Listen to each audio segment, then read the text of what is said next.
Hi, this is a painting we're going to do called Blue Water.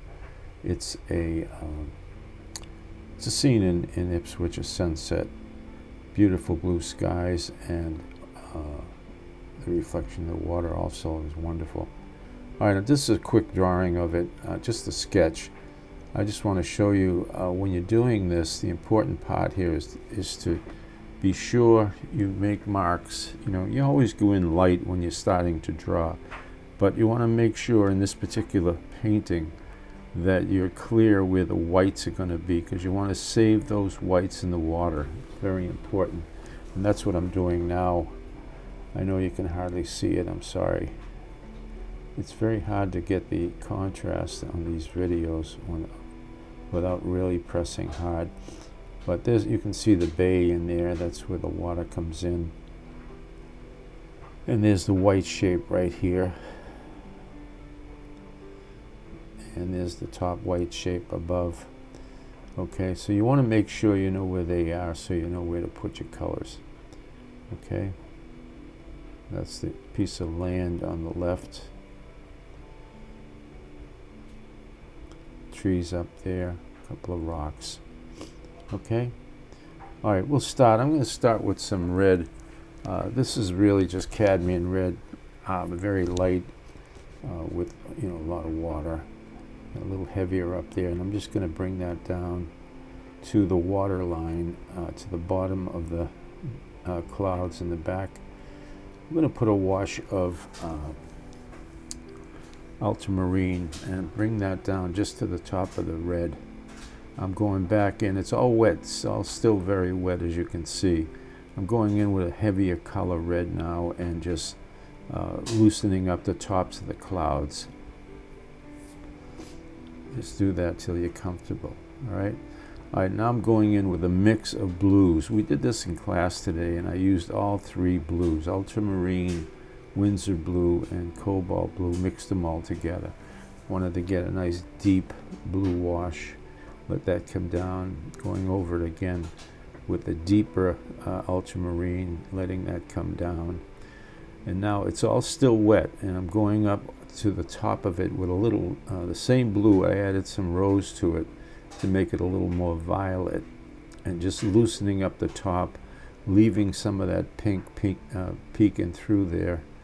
And the key here is to loosen up that line on the blue. You don't want that blue to be nice and soft. All the edges on clouds are generally very soft, so be careful with that. Okay, and just let it come down. Give it a little spray if you have to. Get that nice and loose, not too deep in color. So just work it till you're comfortable. And I'm taking the same blue here and going into the water. So this is the water, and I'm leaving the white reflection of the sky that's in the water. That's what that white is. Okay, just shaping that where the water comes in to meet the land.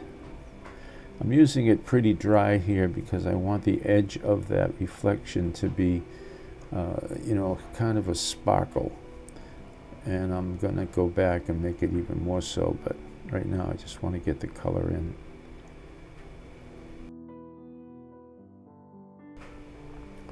Okay, you can see I'm brushing it with a dry brush. I want to get some of that kind of sparkle look to the top. And we'll go back. It'd probably be a good idea to let the pink come all the way down when you're doing that red. A little late for that, but. And this blue, you can really bring this blue all the way down, because I'm just going to shape this edge. But as you come down, this whole thing is covered with the dark land, as you can see in the photo. So don't worry about it. Just bring it all the way down. You could actually cover the whole scene there, but without, except for the white. I'm putting in that back hillside. This is just ultramarine with quin sienna, very dark. It's almost black, but I'm leaving it more on the blue side. It looks black in the video, but It's a deep, deep blue. And I'm just going to cover pretty much all the land now with that, you know, just go right through it. Just shape my land and do a little dry brush here because there is some, you know, it's all wet marsh, so the sky is reflecting and giving you some sparkles in that land too. You know, watch the edge. There's a lot of wet edge there that's sparkling too. So I'm basically covering this up. You can see dry brush, leaving the sparkles and starting to get the shape of this land here. Comes in and it leaves a pool on the edge of the land. So keep your brush nice and dry. Get some nice sparkles.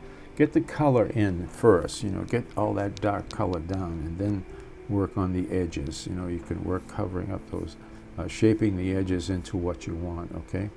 And I'm using a straight edge here to scrape out. There's a few rocks on the left there, and the rocks they work really well to give you a little more balance in your painting. So, all right, back to the dark, and I'm just shaping that edge, the top edge of the land as it comes across. This is quinacridone sienna. I'm putting that back in to warm up the flat land here, just to give it, you don't have to do the whole thing, but add a little color to it because you don't want it to be all black like that. All right, there's a reflection of that hillside in the water. It doesn't go all the way out, but it kind of curves in there, and I put that dark piece in there. That's the same color as the dark land, and then I just took some water really and softened it and let it run down. You want the effect of the colors running straight down to give you a nice look of reflection. Okay, so I wet it. Now I'm just bringing some traces down to give you that reflective look. All right, I'm making that same dark in the back. I added some cobalt blue to it to lighten it up just a bit. That's that piece of land that goes all the way across the back. Okay. All right, now we're doing the trees. Very dry brush. I'm using the side of my brush,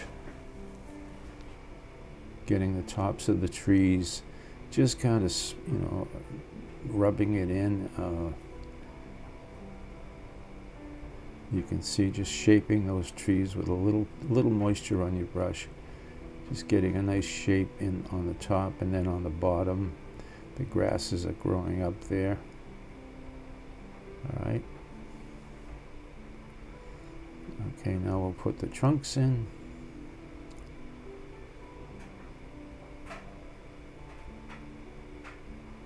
All right, pretty much done here. Okay, soften the edges on the water. Okay, thank you so much for watching. I hope you enjoyed that, and I will see you again very soon. Thank you so much. Get your homework done now.